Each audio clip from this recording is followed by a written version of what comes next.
Hay que aclarar entonces en este curso el concepto de bilingüismo. Es importante poder mirar este tema porque en gran cantidad de partes o lugares en el mundo la mayoría de personas hablan dos o más idiomas. Así que el bilingüismo normalmente pensamos nosotros que es una persona que habla dos idiomas y es correcto. Se ha tenido entonces la creencia dentro de este tema de hablar dos idiomas que una persona al ir aprendiendo un segundo idioma es como si se fuera perdiendo el primer idioma. Estas cosas no es cierto. Se ha comprobado que una persona puede hablar todos los idiomas que sean posibles. Su mente tiene la capacidad de hacerlo y no pierde ningún espacio, no es que pierda ninguna práctica en su idioma original o su idioma madre o su lengua, la L1 que vamos a encontrar en el material. Eso no es cierto. La idea es que las personas sí pueden entonces reproducir todo lo que saben en su idioma madre, lo pueden reproducir en un segundo idioma o un tercero o cuarto o quinto idioma, no hay ningún problema. Así que hay ventajas en personas que hablan varios idiomas y entre esas, o ser una persona que hable varios idiomas pero que pueda leer y escribir en uno o dos de sus dos idiomas, tiene ventajas, ¿no? Tiene ventajas para el que es alfabetizado. Primero, razones económicas. Una persona puede adquirir fácilmente un empleo, puede tener mejores oportunidades. Dos, para efectuar cambios políticos en su comunidad, gobierno y cosas de estas. Tres, la igualdad social. Ahí se ha comprobado que las personas por no saber leer y escribir pueden sentir en su interior que de pronto tienen menor valor que otras, en sí mismas lo sienten. 4, para mejorar la calidad de vida diaria de una persona. 5, para aportar entonces a la cultura y no solamente recibir lo que la cultura le ofrece. Y 6, para alimentarse intelectualmente, para poder crecer a través de la lectura de algunos libros que le interesen. Ahora, es importante entonces que una persona aprenda a leer en su idioma madre primero, porque hay varias cosas que interactúan en el momento de la lectura y va a ser más difícil que una persona aprenda a leer o a escribir en un idioma, en segundo idioma que no es su idioma madre, porque esa interacción del conocimiento diario tal vez le va a afectar y va a tener que hacer un mayor esfuerzo para poder leer. Así que en este caso necesitamos el idioma madre de la persona, que lea realmente en el idioma de esa comunidad, para que la interpretación y para que el mensaje que está recibiendo en la lectura realmente llegue a su corazón y no tenga que hacer un mayor esfuerzo de traducirlo y de llevarlo a su idioma madre. Entonces, ¿por qué lo ideal de ese aprendizaje? Bueno, primero porque una persona solo puede aprender a leer en un idioma que entiende, ¿no? Entonces, la lectura se aprende y se aprende una sola vez. Solo que cuando se adquiere el segundo idioma, la persona ya sabe leer en su idioma. Lo que tiene que hacer es practicar esto ya en una segunda lengua. Entonces, se le evitaría mayor esfuerzo en la interpretación. 2, para que pueda entender al máximo lo que lee, porque realmente si no es el idioma madre, pierde mucho sentido lo que está tratando de interpretar. 3, para que se dé cuenta que la lectura es comunicación realmente, porque en el esfuerzo que se hace para leer en un segundo idioma, la persona no logra comprender bien, no logra entender esa comunicación que se quiere dar entre el que escribe y el que recibe el mensaje escrito, y que puede ver que realmente sus propias palabras pueden ser escritas, pueden ser interpretadas, pueden ser traspasadas esas historias en el tiempo, y esto es importante en la mente del lector o del que está aprendiendo a leer. 4, para que no tenga entonces que desarrollar dos destrezas a la vez, la lectura y la adquisición de segundo idioma. Son dos cosas que se pueden complicar en el momento. Así el alumno no sufrirá doble esfuerzo, le será más fácil entender lo que lee y reduce el tiempo de aprendizaje del segundo idioma también. Así que, quinto, para que su sistema cognitivo se desarrolle y así podrá entender los conceptos nuevos. 6. Para que el idioma siga enseñándose y la gente lo aprenda en forma escrita y no solo en forma oral, para que el idioma no desaparezca, se conserva el idioma. 7. Para tener la oportunidad de aprender a leer la lengua materna, ayuda a la persona a tener un alto, o por lo menos subir su autoestima, no un alto valor de sí mismo, sino a la autoestima, ¿no? 8. Porque una persona aprende mejor los conceptos nuevos cuando estos están basados en el conocimiento previo del idioma. Es más fácil interiorizar el concepto. 9. Para que las personas disfruten de leer cosas en su idioma con deleite y con una comprensión completa. Ese es el propósito de la lectura. La idea es que la lectura traspase una comunicación completa. Ahora, para poder nosotros entrar un poco más en el tema y ver la importancia de lo que es la historia de la alfabetización, o más que la alfabetización sería como la historia del origen de los alfabetos.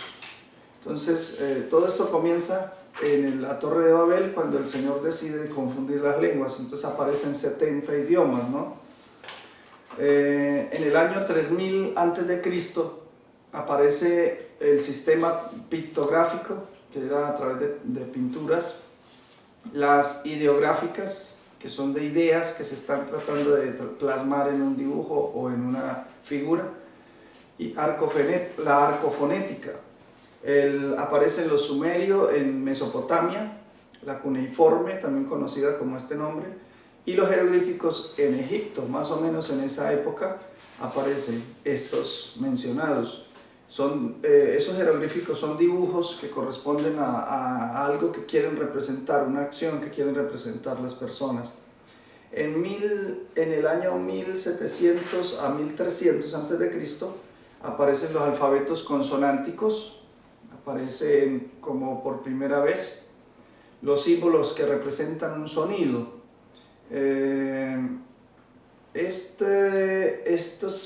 Estos inicios los tienen los semitas o los hebreos, y la palabra alfabeto aparece en esta época, bueno, haciendo uso de la primera letra y la segunda letra del alfabeto de los hebreos. Es alfa,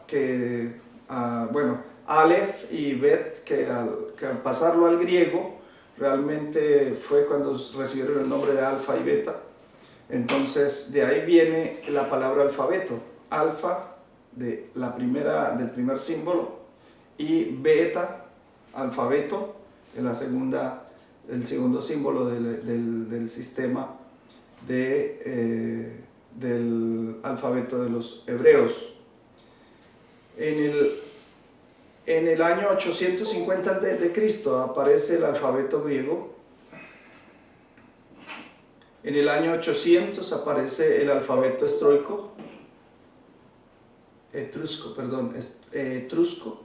En el año 650 aparece el alfabeto latino, ¿no? Los romanos empiezan a usar esto con base al etrusco. Y otros alfabetos que aparecen, el alfabeto latino, que es el que usan los romanos, es la base para el castellano de hoy, el portugués, el italiano, el francés.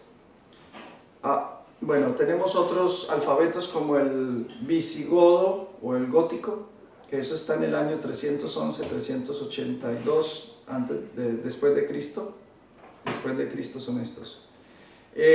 861 después de Cristo aparece el alfabeto cirílico de los idiomas eslavos, como el ruso. El alfabeto cirílico se derivó del griego clásico. Y en el presente, hoy día, solo existen 3 sistemas de alfabetos de escritura, ¿no? Alfabética. Uno es el grecolatino, incluyendo el cirílico. 2, semítico, que es el de los hebreos y el árabe. 3, el índico, que es en el que está el sánscrito, el gujarati, el tibetano, el mongol, el coreano, el bengalí, el thai, etc. Otros sistemas de escritura no alfabéticos es el chino. El chino es un sistema no alfabético. Es un sistema de escritura, pero no alfabético. Es el sistema más antiguo, en este caso, de comunicación. Data desde el 2900 a.C. Hay otros sistemas que existieron, como el Cherokee, silábico, y el Maya. Estos ya no existen. Hoy en día existen más o menos 300 millones de personas que no tienen absolutamente ninguna forma de poder expresar sus pensamientos de una forma escrita. Más o menos 2000 idiomas en el mundo que no tienen esa posibilidad en este momento. Por eso es nuestro deseo de poder impulsar que hayan personas que puedan ayudar a este tipo de grupos para que el Evangelio llegue en una forma escrita y lo puedan leer, lo puedan escribir. Por eso es necesario este tema también de la alfabetización. Aunque hay lugares donde usted puede ir que hay alfabetos, y que lo que pasa es que hay personas que no tienen acceso a la educación, esa es otra forma, ¿no? Pero donde no hay nada, también nosotros podemos ayudar en ese proceso de generar un alfabeto y de enseñar a sus comunidades a leer y a escribir. Hay 5 factores que se deben considerar al diseñar de pronto entonces un alfabeto en un lugar donde no haya. Hay que tener máxima motivación para que la persona o la comunidad misma tenga esa motivación de aprender la lectura, la escritura. 2, máxima representación, que se escriba todo lo que se habla, ¿no?, en una forma detallada, un símbolo por cada sonido. 3, máxima facilidad de aprendizaje. Hay comunidades donde han tenido la intencionalidad de aprender, pero en el momento de hacer el proceso se dan cuenta que es muy complicado y hasta la misma comunidad deja de hacer uso del alfabeto. Tuvimos la experiencia en una comunidad donde los mismos líderes tomaron la decisión de cambiar el alfabeto que ya tenían usando, y cuando empezaron a usarlo, el nuevo alfabeto, los cambios que hicieron, la comunidad empezó a perder interés en su propio idioma escrito. Así que debe haber máxima facilidad de aprendizaje, máxima transmisión, también que puedan transmitirlo fácilmente los padres a los hijos y a las siguientes generaciones, la escuela y demás, ¿no? 5, máxima facilidad de reproducción, para que se pueda hacer de una forma impresa, ya que la tecnología ha avanzado en ese sentido. Hay otros factores que se deben tener en cuenta para este tema, y es las influencias políticas. Esto también es muy importante tenerlo en cuenta, la influencia nacional del lugar donde se esté, la influencia local, que quieren las personas más adultos.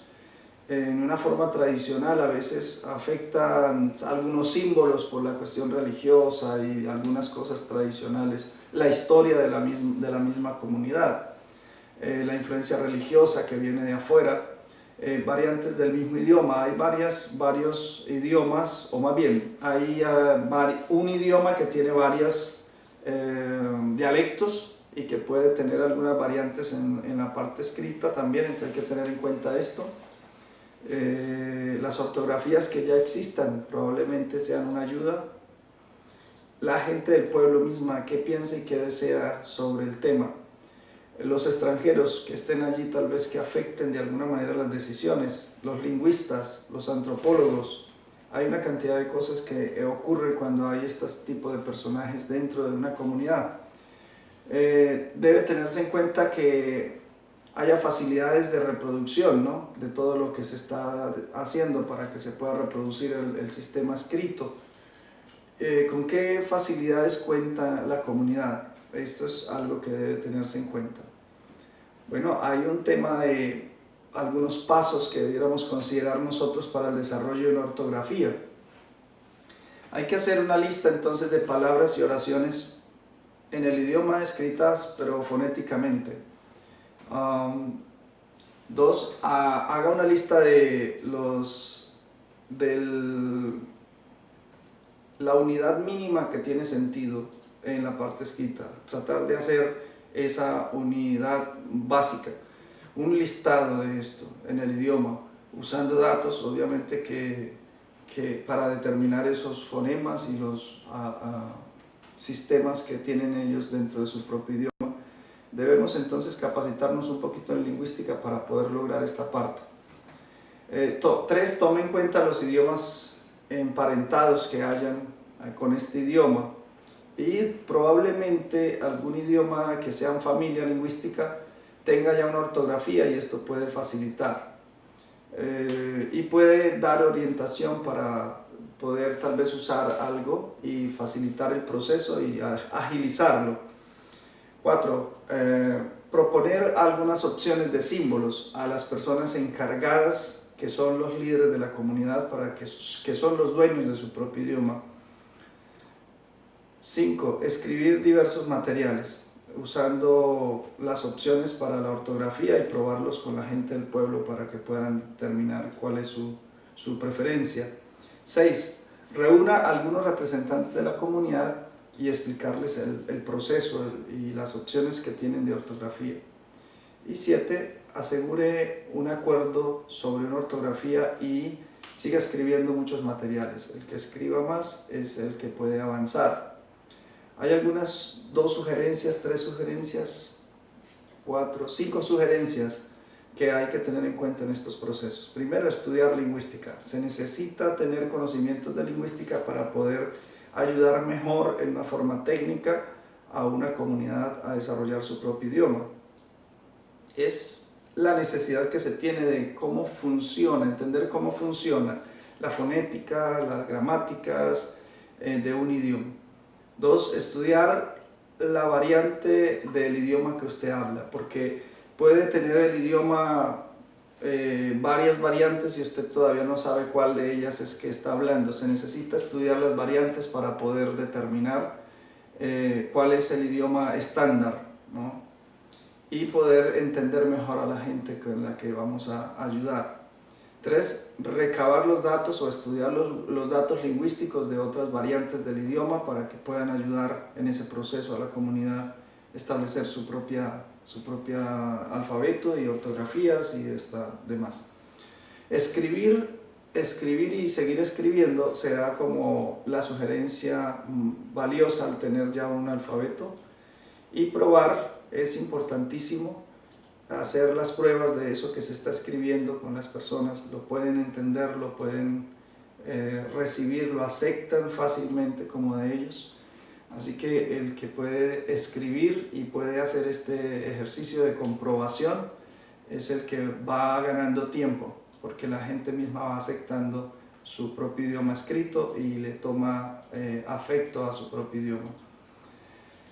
Entonces, ya tenemos que mirar, el otro tema es la lectura. La lectura como tal, que sea una lectura hábil o un lector hábil, debe trabajarse para que se tengan varias cosas en cuenta. Lo primero, reconocer palabras conocidas como unidades. Una persona que se considera como buen lector o hábil lector es una persona que reconoce palabras que ya él las tiene como unidades. Es decir, ve una palabra y sabe lo que eso significa. Por decir algo, mesa. La persona fácilmente reconoce la palabra escrita, pero fácilmente lo comprende en su mente y rápidamente, ¿no?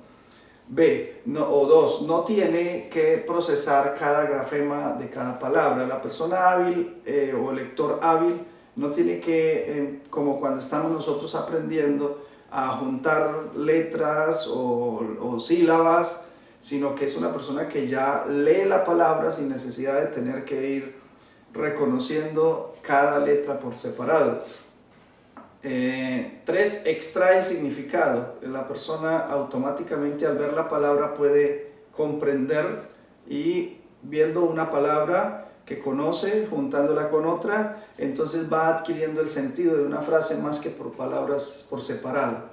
Esa forma de interpretar palabras a nivel por unidad o en agrupación de palabras es una habilidad que se desarrolla con el tiempo de practicar, pero eso se hace muy rápido en la mente. Produce entonces significado del texto que está leyendo. Para él ya un lector hábil tiene un significado de algo que alguien que lo codificó escrito, él lo puede decodificar de una manera rápida. Y reconoce cuando lo que está leyendo no tiene sentido tampoco. Y vuelve a leer el texto con más cuidado para poder entender el sentido. Así que un lector hábil, verdaderamente alfabetizado, puede hacer todos estos pasos de una manera automática y tan rápido como puede escuchar una frase e interpretar. Un aprendiz entonces tiene más cuidado con el proceso de la lectura y por eso se hace mucho más despacio y el proceso está más preocupado por ese proceso de hacerlo bien que de interpretar. Entonces hay esas son como señales para poder entender y discernir cuál es el lector hábil, ¿no? Dentro de los idiomas. Ahora, para ser un lector hábil, entonces debe tener esas tres cosas importantes también que llevan a la destreza de la lectura. Entonces, al ver una palabra y reconoce las palabras a nivel individual, eso se llama independencia. Es decir, que en la lectura la persona tiene independencia. 2, leer palabras y juntarlas correctamente para formar frases, eso es fluidez. Y 3, responder al lenguaje escrito como si fuera un lenguaje hablado, eso se llama comprensión. Entonces, para ser un lector hábil debe tener independencia, fluidez y comprensión. Cuando se tienen esas tres cosas, es un lector hábil. ¿Cuál es entonces el proceso de la lectura? Proceso de la lectura. Existen pues en el proceso varias teorías, digámoslo así, muchas teorías en el proceso. Pero hay dos cosas importantes que quiero mencionar y llegar a una conclusión. Dice, existe la idea entonces de que la lectura es un proceso preciso, donde la persona puede sumar en una forma la M más la I más la C más la A más la S más la A, entonces la persona asocia y termina diciendo la frase mi casa. Por otro lado, entonces está la teoría de que el proceso de lectura es más preciso cuando se hace énfasis en la comprensión, en el sentido, ¿no? Entonces, pero la conclusión a la cual podemos nosotros llegar es que el equilibrio, buscar el equilibrio, encontrar de la forma en que la persona pueda comprender la lectura y mezclarla con la idea de que sí debe ser un proceso en que debe entender lo que es la asociación de grafemas.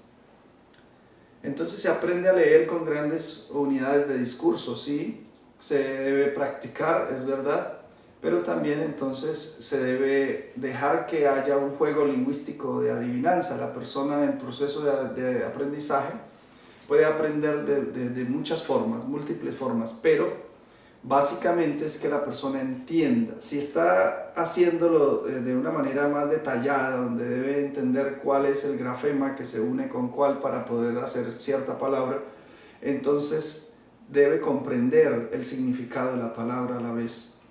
El juego de adivinanza ayuda porque la persona está tratando de encontrar esas señales del significado cuando está viendo una palabra y obviamente puede interpretar a través de gráficas, puede interpretar de una manera el sentido, ¿no? Como entender cuando se dice la palabra ayer o se lee la palabra ayer, la persona entiende que realmente es tiempo, que fue algo pasado, y este tipo de entendimiento lo da el día a día, ni siquiera es solo la palabra escrita, que son códigos que están tratando de dar un mensaje.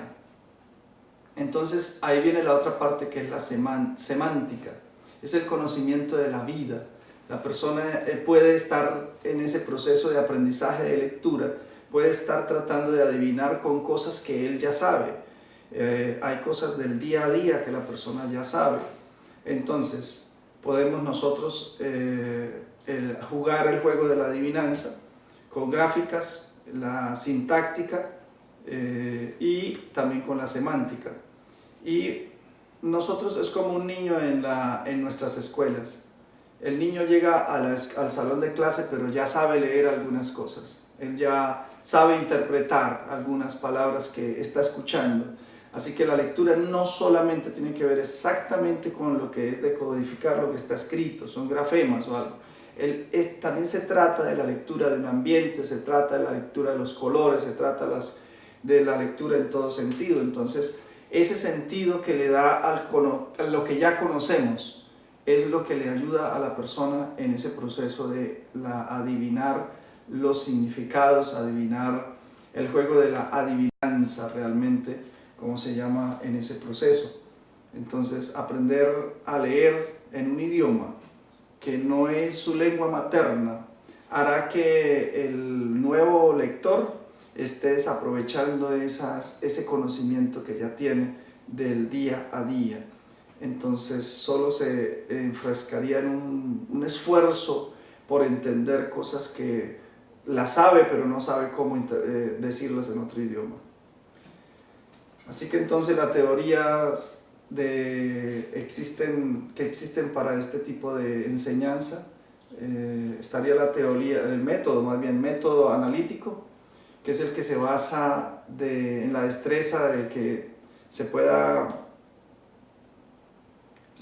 entender los procesos entre el sonido y lo que se escribe, ¿no? Que es un sonido y un grafema o una letra a que corresponde. Los métodos analíticos empiezan con una unidad pequeña, en este caso un grafema o una letra, y se van construyendo las unidades mayores, de un grafema hasta una palabra, una frase y un texto. Y los métodos globales se basan en la premisa de que la comprensión es más importante. Así que entonces en la enseñanza lo importante es el equilibrio. Métodos combinados, un método combinado entre el método global, que es la comprensión, y el método analítico, que es más la unidad pequeña y cómo funcionan todos. Los dos métodos combinados sería un excelente programa para poder enseñar a una persona en la alfabetización.